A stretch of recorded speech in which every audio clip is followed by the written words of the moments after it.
everyone to Sheffield Winter Gardens, to IDAHOBIT, the International Day Against Homophobia, Biphobia and Transphobia. I'm one of your co-hosts. My name's James Laley. I am the founder and chair of Rainbow Blades. So if there is any football fans here, that is Sheffield United's official LGBTQ+ and ally supporters group. Thank you. And good evening everyone, I'm your other co-host, so I am Heather from Say It. So thank you, as James said, for joining us for this year's IDAHOBIT event. It's the International Day Against Homophobia, Biphobia and Transphobia, and a worldwide celebration of sexual and gender diversities. This year, and especially this week, it's crucial for us to come together and stand against anti-LGBTQ+ discrimination and abuse. In the past week alone, the UK's LGBTQ+ record has faced international condemnation. And I'm not talking about Eurovision. There you go. Less said about that, the better. Last Tuesday, 30 LGBT organisations published an open letter to Gambry calling out the AHRC, our supposed human rights body, for failing to fulfil its duties and opposing international human rights standards by pursuing an agenda that removes existing rights and protections from trans people. That was Tuesday. On Thursday, ILGA released their annual Rainbow Reports, which sheds light on the legal and policy situation of LGBTI people across Europe. Having previously held the top spot just in 2015, the UK has shamefully fallen again in the rankings to 17th place this year, as we've become an increasingly hostile and unsafe place for queer people.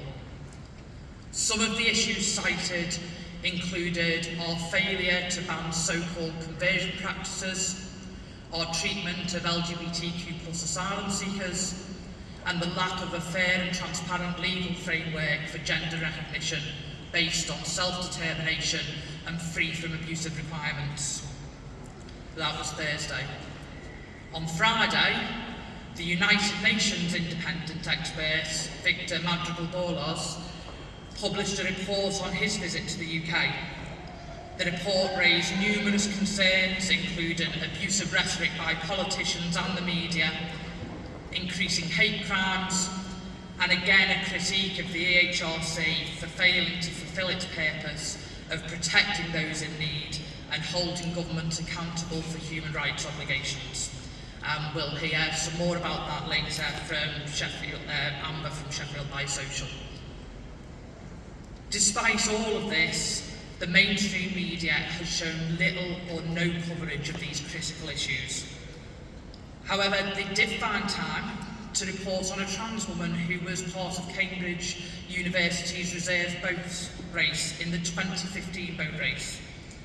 Apparently, according to the Times at least, trans woman in a boat 8 years ago is a more pressing current issue than our human rights record being internationally condemned on 3 separate occasions in the same week.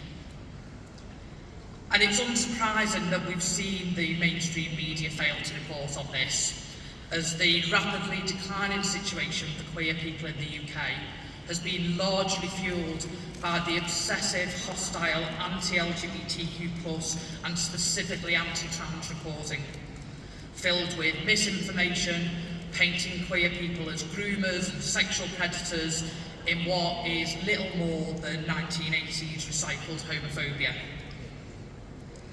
Official figures released by the UK government reveal a 41% rise in hate crimes targeting sexuality and a 56% increase against trans people just in the past year, marking the starkest annual increase since 2012. And we know that due to underreporting, the true figures will be even higher than this. James will share a little more later about, say, its third-party hate crime reporting service and some of the incidents that we've had reported. It's an increasingly difficult time and dangerous time for LGBTQ+ individuals in the UK. However, I want to try, if I can, not to depress everyone too much. So I do want to take a moment to celebrate some of the positive developments from around the world over the past year. So in the past 12 months, Austria repealed the gay blood donor referral period. Same-sex marriage has been legalised in Switzerland, Andorra, Cuba, Slovenia, Mexico and Curacao, and the same-sex civil unions have been introduced in Latvia. Homosexuality has been decriminalised in Antigua, Barbuda, St Kitts, Singapore, Barbados and the Cook Islands. The age of consent has been equalised in Chile. Same-sex adoption has been legalised in Cuba and Taiwan. Spain has introduced legislation allowing trans people to change their legal gender through self-identification. And Finland also passed a law allowing trans people to change their legal gender without the previous requirement of infertility or sterilisation. So, despite the current situation here in the UK, we are witnessing progress worldwide. And although we were once leaders in this, we currently face numerous challenges in order to reclaim that position. And at that point I have an ask: to succeed, we need the support of our allies. Now, some of you here today may consider yourselves to be allies, but being an ally entails more than just not being homophobic or transphobic or biphobic. It means being active in that support. We need you all to speak out against discrimination whenever and wherever you encounter it, if it's safe for you to do so, to ensure that bigotry doesn't drown out the voices of acceptance, inclusion and celebration. This applies not only to non-LGBTQ+ individuals, but also within our own communities. We must advocate for trans people, for refugees, asylum seekers, be vocally anti-racist, anti-ableist, and speak up against all forms of discrimination.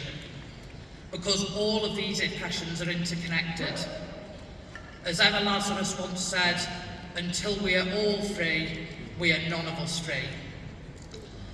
And before I conclude, I always like to offer practical ways that you can support.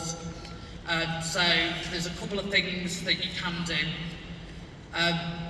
Keep an eye out for some upcoming consultations. They're not very exciting, but they do play a significant role in LGBTQ+ legal rights.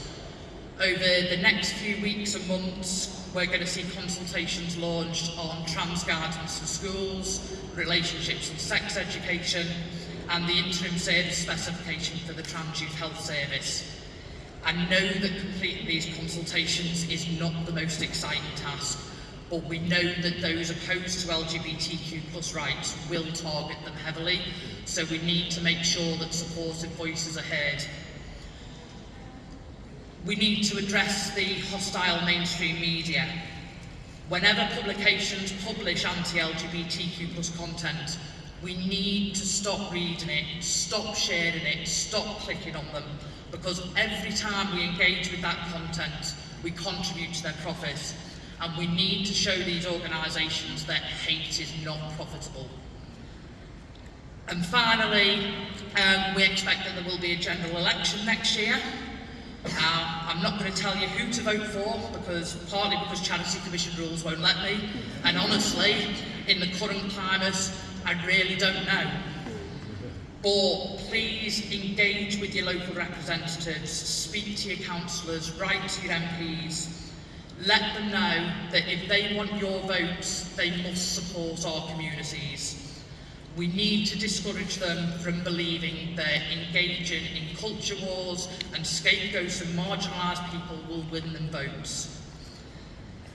And with that, I'm sure you'll be relieved to know that I'm finishing talking. I'll let you hear from some of that other people. So we're now going to watch a couple of short videos that just provide some more information about IDAHOBIT. And then following that, we'll hear from various speakers representing organisations and community groups from across the city before concluding with our traditional minute of noise. Thank you very much.